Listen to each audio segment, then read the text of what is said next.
Hi hello welcome to current TV news. ఒంగోలులో Janasena TDP మధ్య జరుగుతున్నటువంటి రచ్చ మామూలుగా లేదు. ఇది తారాస్థాయికి జరిపోయిందని చెప్పాలి. దీని మీద దిద్దుబాటు చర్యలు ఇప్పుడు జనసేన పార్టీ టీడీపీ తీసుకున్నటువంటి పరిస్థితి అయితే కనిపిస్తుంది. దీని మీద ప్రజెంట్ అయితే ఒక బ్రేకింగ్ న్యూస్ అయితే వస్తుంది. జనసేన పార్టీకి సంబంధించి బాలినేని గారి వర్గానికి సంబంధించి అలాగే హైకమాండ్ రెండు హైకమాండ్లు కూడా సీరియస్గా తీసుకుని వాళ్ళిద్దరిని సమన్వయం చేయడం కోసం ఒక కమిటీ కూడా ఏర్పాటు చేసినట్టుగా కూడా తెలుస్తుంది. దీని మీద మాట్లాడదాం. మనతో పాటు సీనియర్ జర్నలిస్ట్ కిరణ్ గారు ఉన్నారు. అన్న నమస్తే. నమస్తే హరీష్ అన్న, దీనికి సంబంధించి ఒక వార్త మీకు ఒకసారి చదివి వినిపిస్తాను.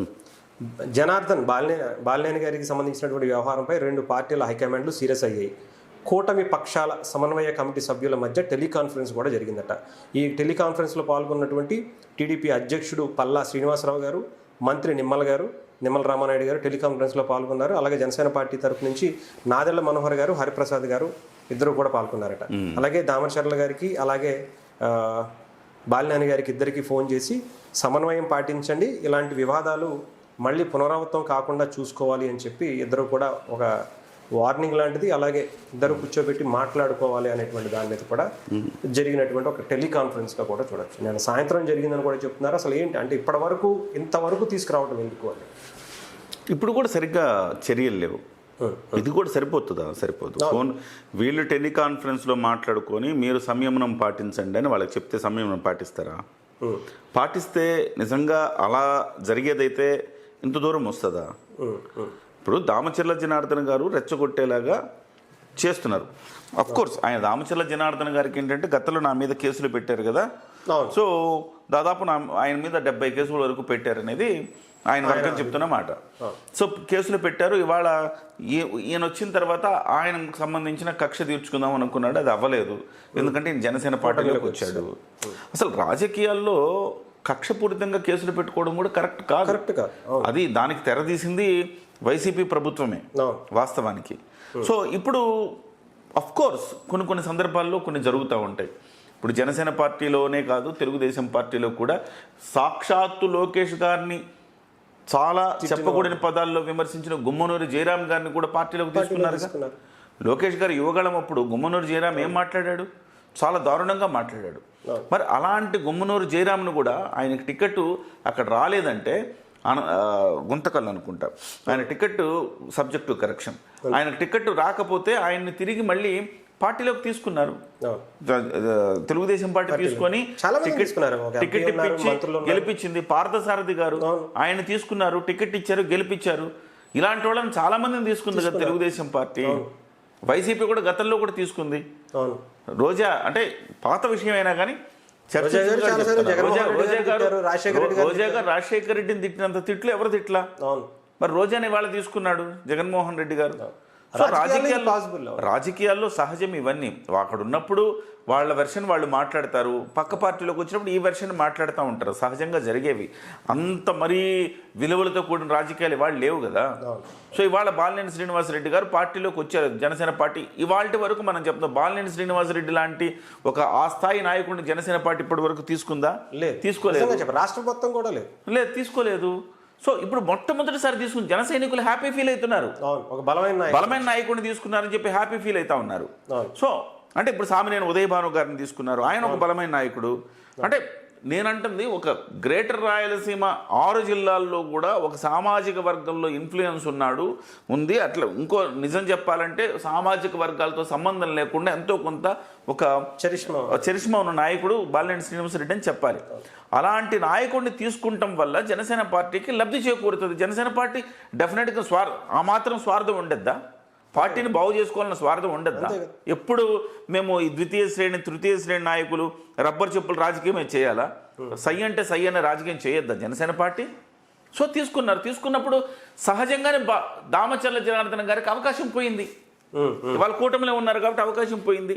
దాన్ని ఇవాళ రెచ్చగొట్టేలాగా చేసి బాలినేని శ్రీనివాసరెడ్డి గారితో ఆయన్ని రెచ్చిపోయేలాగా చేసి ఆయన కూడా ఏదైనా మాట్లాడి ఆ రకంగా చేసిన తర్వాత బాలినేని శ్రీనివాసరెడ్డిని పవన్ కళ్యాణ్ గారు కొంచెం క్రమశిక్షణ ఎక్కువ, పార్టీలో ఎవరు మాట్లాడద్దు అంటాడు. సో అలా మాట్లాడితే రేపు పొద్దున క్రమశిక్షణ చర్యల కింద బాలినేని శ్రీనివాసరెడ్డిని ఏమని అంటే ఆయన అలిగి వెళ్ళిపోతే మనకి ప్రశాంతంగా ఉండొచ్చు అని జామచర్ల అనుకుంటున్నారు. సో సహజంగా డెఫినెట్గా ఇరువైపులా ఉన్నాయండి సమస్యలు. ఇద్దరు నాయకులు పెద్ద నాయకులే. ఏ పార్టీ కూడా ఏ నాయకుడిని కూడా వదులుకునే పరిస్థితుల్లో లేదు. లేకపోతే ఏం చేయాలి? ఇద్దరిని కూర్చోబెట్టాలి. ఇప్పుడు సమన్వయ కమిటీ ఏం చేస్తోంది? టెలికాన్ఫరెన్స్ పెట్టుకున్నారంట. టెలికాన్ఫరెన్స్లో వాళ్ళు మాట్లాడుకున్న తర్వాత మీరు వివరణ ఇవ్వండి అన్నారట. అంతే కదా, దామచర్ల వివరణ ఇవ్వాలి, ఆయన్ని వివరణ కోరారు. అసలు వివరణలు కోరడం ఏముంది? ఇది ఇప్పటి నుంచి కాదు కదా, చాలా రోజులు జరుగుతుంది, దాదాపు 6 నెలల నుంచి జరుగుతూ ఉంది. ఇది కూర్చోబెట్టి సమన్వయపరచాలి. మీరు ఇలా చేయొద్దు. రేపొద్దున డీలిమిటేషన్లో అంటే నియోజకవర్గాల పునర్విభజనలో కూడా వాళ్ళకి సీట్లు వస్తాయి. ఇప్పుడేమో అదే ఒంగోలు సీటు కోసం ఇద్దరు కొట్టుకోకర్లా, ఇద్దరు కలిసి మొత్తం ఇప్పుడు ఏదైతే క్లీన్ స్వీప్ చేశారో అలాగే క్లీన్ స్వీప్ చేయొచ్చు కదా. ఇద్దరు కలిసి డెఫినెట్గా కొత్త రాజకీయం చేయాలి వాళ్ళు. అట్లా కాకుండా చూసుకోవచ్చు, ఇంకా లోపల పెట్టేసుకుంటే ఇది జాతి వైరల్లా తయారైంది హరీష్. అంత ఊరికే మీరు సంయమనం పాటించండి అంటే పాటించే పరిస్థితులు ఉంటే ఇంత దాకా ఎందుకు వస్తుంది? పవన్ కళ్యాణ్ గారు 2 వారాల క్రితం 10 రోజుల క్రితం పవన్ కళ్యాణ్ గారు ప్రెస్ మీట్ పెట్టాలని బాలినేని గారు అనుకున్నప్పుడు వద్దు అని చెప్పారు పవన్ కళ్యాణ్ గారు. దానికోసం ఆయన 10 రోజులు ఆగిపోయారు. కానీ పరిస్థితి చక్కబడలా. ఇంకా ప్రెస్ మీట్లు దామచర్ల జనార్దన్ మళ్ళీ ప్రెస్ మీట్ పెట్టాడు, మళ్ళీ రెచ్చగొట్టాడు. అక్కడున్న సిఐ కనీసం విలువ ఇవ్వట్లేదు. నువ్వు అని మాట్లాడడం మొదలు పెట్టాడు. మా వాళ్ళని ఎందుకండి మీరు అలా చేశారంటే నువ్వెవరు చెప్పడానికి అన్నట్టుగా సిఐ వ్యవహార శైలి ఉంది బాలినేనితో. ఇవాళ సహజంగా రాజకీయాల్లో Harish MRO office, police station చాలా కీలకం. రెవెన్యూ అండ్ ఈ లా అండ్ ఆర్డర్, ఈ రెండే చాలా కీలకం ఊర్లలో. మనకు నగరాల్లో పట్టణాల్లో పెద్దగా కనపడదు కానీ ఆ వ్యవస్థ. సో ఊర్లలో ఈ 2 చాలా కీలకం. ఆ 2 వాళ్ళ గుప్పెట పట్టుకుంటే ఇక ఎవరినైనా వేధించవచ్చు అనుకుంటారు రాజకీయాల్లో. సో ఆ రకంగా ఇప్పుడు ఆ 2 కూడా దామచర్ల జనార్దన్ గారు తన గుప్పెట్లో పెట్టుకున్నాడు. తనకు కావాల్సిన సిఐని వేసుకున్నాడు. ఆ సిఐ ఎట్లా చేస్తున్నాడు అంటే స్వామి భక్తి చూపిస్తున్నాడు. చివరికి బాలినేని శ్రీనివాసరెడ్డిని కూడా, ఆయన మాజీ మంత్రి, ఆయన 5 సార్లు గెలిచిన వ్యక్తి, కనీసం ఒక రెస్పెక్ట్ ఉండాలి కదా. ఆ రెస్పెక్ట్ లేకుండా మాట్లాడితే వీళ్ళకి కూడా హర్ట్ అవుతారు కదా. ఆయన ప్రెస్ మీట్ పెట్టాడు, ఇక్కడ కనీసం గౌరవం లేదు, ఈయన కూడా వెళ్ళి ప్రెస్ మీట్ పెట్టాల్సి వచ్చింది. సో కాబట్టి ఇవి చినికి గాలివాన్ అవ్వటానికి కారణం అధిష్టానాలే అంటా నేను. ఇప్పుడు పెద్దలు కూర్చొని చర్చించి దాన్ని ఒక సమన్వయపరిచి వాళ్ళని ఇంకొకసారి మీరు మాట్లాడొద్దని చెప్పి వాళ్ళిద్దరి మధ్య ఒక సయోధ్య కుదర్చకుండా మీరు సమయం పాటించండి ఫోన్ కాల్లో అయ్యేది. ఇంత ఎక్కువ టైం తీసుకోవడం కూడా ఇంకా వివాదాలు పెరిగే పరిస్థితి ఉంటుంది. ఇప్పుడు మా నియోజకవర్గంలో కూడా అలాంటి పరిస్థితి ఉంది. మా నియోజకవర్గంలో అలాంటి పరిస్థితి మనకు కాల్స్ వస్తూ ఉన్నాయి. కిరణ్ గారు కేవలం కూడా చాలా మంది చెప్తున్నారు ఒంగోలుకి పరిమితం కాదండి, అది తిరుపతి గురించి చేయండి, దాని గురించి. మా నియోజకవర్గాల్లో చాలా దారుణమైన పరిస్థితులు ఉన్నాయండి. 158 రేషన్ షాపులకు ఒక్క షాపు వచ్చిందంటే మిగతా నియోజకవర్గాల్లో కూడా ఒకసారి పరిస్థితులు గమనించాలి మీరు అని చెప్పేసి మనకు కాల్స్ వస్తున్నాయి. సో ఇవన్నీ కూడా కూటమికి అంటే చివరికి జగన్మోహన్ రెడ్డికి లబ్ధి చేకూరే పని. ఇప్పుడు బాలినేని శ్రీనివాసరెడ్డి గారు సంయమనం కోల్పోతే ఇప్పుడు నష్టం ఎవరికి? కూటమి ప్రభుత్వానికి నష్టం. ఎందుకంటే ఆయన ఏం చెప్తున్నారు, చాలా విషయాలు చెప్తున్నారు. ఆయన ఈ ప్రభుత్వం వచ్చాక 2 ఏళ్ల నుంచి జరుగుతున్న అవినీతి గురించి ప్రస్తావిస్తున్నారు. అంటే కూటమి ప్రభుత్వానికి డ్యామేజే కదా అది. అంతే. ఇప్పుడు ఆయన వెళ్ళిపోయారంటే ఆయనకి అడ్వాంటేజ్ అవుతుంది.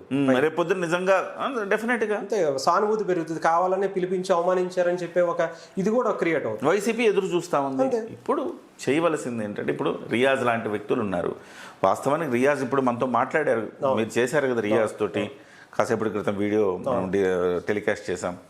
రియాజ్ కూడా అంటున్నది ఏంటి, రియాజ్ను కూడా ఇప్పుడు ఒక సీనియర్ నాయకుడిని వేస్తారు. అందులో వేసినప్పుడు రియాజ్ని పిలిపించి రియాజ్ ఇప్పుడు బాలినేని శ్రీనివాసరెడ్డి గారు చాలా పెద్ద నాయకులు. బాలినేని శ్రీనివాసరెడ్డి గారు రియాజ్ని కలుస్తారా? జిల్లా అధ్యక్షుడు అయినంత మాత్రాన కలవరు కదా. ఎందుకంటే ఈయన మాజీ మంత్రి. రియాజ్ అనే వ్యక్తి ఇవాళ రాజకీయాల్లోకి వచ్చిన వ్యక్తి, ఈయన ఎప్పటి నుంచో రాజకీయాల్లో ఉన్న వ్యక్తి. ఈయన కలవాలంటే ప్రాబ్లం. ఆయన ఏమనుకుంటాడు, నేను జిల్లా అధ్యక్షుడు కదా అని ఆయన అనుకుంటాడు. పార్టీ ఏం చేయాలి? సో రియాజ్ ఈయనతో కలిసి పనిచేయి అని చెప్పి ఆయన బాధ్యతలు అప్పగించాలి. ఆయన జాయిన్ అయ్యేటప్పుడే ఈయన మనం పార్టీలోకి తీసుకుంటున్నాం. సో నువ్వు బాలినేని గారితో కలిసి పనిచేయాలి. ఈ వ్యవస్థ ఉండాలి. ఇందులో ఎప్పుడైతే ఈ సమన్వయపరచడంలో పార్టీ ఎప్పుడైతే ఫెయిల్ అవుతుందో అది అంతర్గత టీడీపీకి మారింది, వైసీపీకి. మీరు చూస్తే పీఆర్పీ అప్పుడు కూడా టికెట్లు లాస్ట్ మినిట్లో ప్రకటించడం అనేది ఎంతో డ్యామేజ్ చేసింది. ఇవాళ 4 పనిచేస్తున్నారు ఒక నియోజకవర్గంలో, ఒకరికి టికెట్ ఇవ్వాలని మీరు డిసైడ్ చేశారు.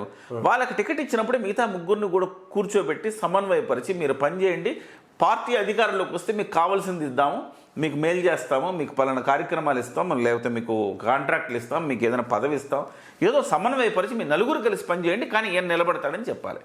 ఈ చెప్పకపోవటం వల్ల పిఆర్పి దాదాపు ఒక 25-30 సీట్లలో డ్యామేజ్ అయింది. వాళ్ళే ఓడించుకున్నారు. సో ఒకవేళ ఆ 25-30 సీట్లు పిఆర్పికి ఆ రోజు వచ్చి ఉంటే గనక ఇవాళ సీన్ వేరుగా ఉండేది. చిరంజీవి గారు కింగ్ మేకర్ అయ్యేవాడు, లేదా కింగే అయ్యేవాడు, చెప్పలేం కదా. కాబట్టి ఈ సమన్వయపరచడం, కోఆర్డినేషన్ చేయడం అనేది చాలా కీలకం. ఈవెన్ లాస్ట్ అప్పుడు మన జనసేన అప్పుడు కూడా 21 స్థానాలు తీసుకున్నప్పుడు చాలా మంది బాధపడ్డారు, చాలా మంది ఇబ్బంది పడ్డారు. వాళ్ళని కూడా ఒకసారి పిలిపించి మాట్లాడాలి. ఇలా వాళ్ళకి ఇస్తున్నాము, మీరు కలిసి పని చేసుకోండి, ఇది టీడీపీకి వెళ్తుంది, మీరు కంగారు పడకండి అని ఒక్కసారి పార్టీ ఆఫీస్కి పిలిపించుకోవడం. అప్పుడు చెబితే ఏమైంది, ఇప్పుడు పాటంశెట్టి సూర్యచంద్ర విషయం చూసాము. పాటంశెట్టి సూర్యచంద్ర ఆశిస్తున్న టికెట్, సూర్యచంద్రాన్ని పిలిచి ఏదో మనకి టికెట్ రావట్లేదు సూర్యచంద్ర, నీకు ఒక స్వచ్ఛాంధ్ర కార్పొరేషన్, ఆయన ఈ స్వచ్ఛాంధ్ర కార్పొరేషన్ చైర్మన్ గా నేషనల్ అవార్డు తీసుకున్న వ్యక్తి, పంచాయతీ నీకు స్వచ్ఛాంధ్ర కార్పొరేషన్ ఇస్తాం పాటంశెట్టి అని చెప్పి ఉంటే ఆయన ఎమ్మెల్యే కన్నా ఎక్కువ ఫీల్ అయ్యేవాడు, డెఫినెట్ గా కలిసి పనిచేసేవాడు. ఇవాళ ఒక మంచి నాయకుడు మనతో పాటు ఉండేవాడు. పాటంశెట్టి సూర్యచంద్రకి ఆ స్వచ్ఛాంధ్ర కార్పొరేషన్ ఇచ్చి ఉంటే జాతీయ స్థాయిలో మళ్ళీ అవార్డులు తెచ్చేవాడు, రాష్ట్రానికి ఇవన్నీ తెచ్చేవాడు. చివరికి చంద్రబాబు నాయుడు ఆ ఊరికి వెళ్ళినప్పుడు రాజమండ్రి పలానా వ్యక్తి ఉన్నాడని పిలిపించి అతని స్టేజ్ ఎక్కిచ్చాడు. అంటే తెలుగుదేశం కాదు కదా, కానీ గుర్తించాడు తెలుగుదేశం అధినేత, పనిని గుర్తించాడు. డెఫినెట్గా ఇవన్నీ కూడా ఈ కోఆర్డినేషన్ అనేది చాలా ముఖ్యం. చాలా సందర్భాల్లో కోఆర్డినేషన్ మిస్ అవ్వడం వల్ల మంచి నాయకులను కూడా మనం కోల్పోయే పరిస్థితి. కళ్యాణ్ గారి కన్నా కింద స్థాయి మిగతా అంటే అన్ని పవన్ కళ్యాణ్ గారు చేయాలంటే ఎక్కడ చేస్తారండి? పవన్ కళ్యాణ్ గారు ఏదైనా పవన్ కళ్యాణ్ గారు చెప్పినప్పుడు హరిప్రసాద్ గారు ఒకసారి పిలిపించి కూర్చొని మాట్లాడిపిస్తే అయిపోయేది. సో గోటుతో పోయేదాన్ని గొడ్డల దాకా తెస్తున్నారు అనే భావన ఇవాళ అక్కడ క్యాడర్లో ప్రధానంగా నెలకొంది. ఈ రెండు విషయాల్లో ఇవాళ తెలుగుదేశం పార్టీ అధిష్టానం చేస్తుంది తప్పే, జనసేన పార్టీ అధిష్టానం చేస్తుంది తప్పే. వీళ్ళు ఇప్పటికైనా దీనికి ఒక కంక్లూషన్ తీసుకురావాలా. రియాజ్ లాంటి వాడిని పిలవాలా, పిలిచి బాలినేని గారి దగ్గర కూర్చోబెట్టి సమన్వయపరచాలా. అలాగే బాలినేని శ్రీనివాసరెడ్డి గారు, దామచర్ల జనార్దన్ గారిని కూర్చోబెట్టి సమన్వయపరచాలా. ఒంగోలు రాజకీయాన్ని మీరు ఇప్పుడు గనక చెయ్యకపోతే 2019 సినారియో 2029లో మళ్ళీ రిపీట్ అవుతుంది. ఆ రోజు స్వీప్ చేసింది వైసీపీ, గుర్తుపెట్టుకోవాలి మనం. నెల్లూరు జిల్లాని, ప్రకాశం జిల్లాని స్వీప్ చేసింది. ఆ స్వీప్ చేసిన పరిస్థితి మళ్ళీ రాకూడదంటే ముందుగా జాగ్రత్త పడాల్సిన అవసరం ఉన్నది. వీళ్ళిద్దరు కలిస్తే మాత్రం ఇద్దరు కలిస్తే 2029 కూడా మళ్ళీ స్వీప్ చేస్తుంది, కూటమి స్వీప్ చేస్తుంది. కాకపోతే ఇవాళ ప్రకాశం జిల్లాలో జనసేన పార్టీకి సీట్లు లేవు, రేపు కనీసం ఒక 2 సీట్లన్నా జనసేన పార్టీకి 2-3 సీట్లు జనసేన పార్టీ తీసుకుంటుంది. ఎందుకంటే నియోజకవర్గాలు పెరిగాయని తీసుకొచ్చి డెఫినెట్ గా నియోజకవర్గాలు పెరుగుతున్నాయి కాబట్టి ఆటోమేటిక్గా 2, 3, 4 అయినా తీసుకోవచ్చు. సో ఆ రకమైన పరిస్థితి రావాలంటే ముందే జాగ్రత్త పడాలి. అన్ని నియోజకవర్గాల్లో కూడా జరగాలి. ప్రకాశం అనే కాదు కానీ ఇప్పుడు రాష్ట్రం మొత్తం కూడా అన్ని 170 సమన్వయ కమిటీ అనేది ఇలాంటి వివాదం వచ్చినప్పుడే కాకుండా ఎక్కడెక్కడ వివాదాలు ఉన్నాయో గుర్తించి వాటి కూర్చొని ప్రతి ఒక్కళ్ళని కూడా సమన్వయపరిచి సో సమస్యలు లేకుండా పనిచేయాలి. సాక్షాత్తు లోకం మాధవి గారు ఎమ్మెల్యేగా ఉన్నారు, ఆమెకు సమస్యలే అక్కడ. ఎమ్మెల్యేగా ఉన్నారు, బొలిశెట్టి శ్రీనివాస్ గారు ఎమ్మెల్యేగా ఉన్నారు. ఎమ్మెల్యేలకే సమస్యలు ఉంటే సాధారణ కార్యకర్తలకు ఉండవా? ఇది సార్ట్అవుట్ చేయాల్సిన బాధ్యత జనసేన పార్టీ మీద ఉన్నది, చేయాల్సిన అవసరం ఉంది. రైట్ అన్న, చూద్దాం ఏం జరుగుతుందో. నాకు తెలిసి ఒక కొలిక్కి వచ్చే అవకాశం అయితే కనిపిస్తుంది. ఈలోపు కమిటీలేమో కానీ దీనికి సంబంధించి ఒక అవకాశం అయితే కనిపిస్తుంది. Right, thank you. Thank you.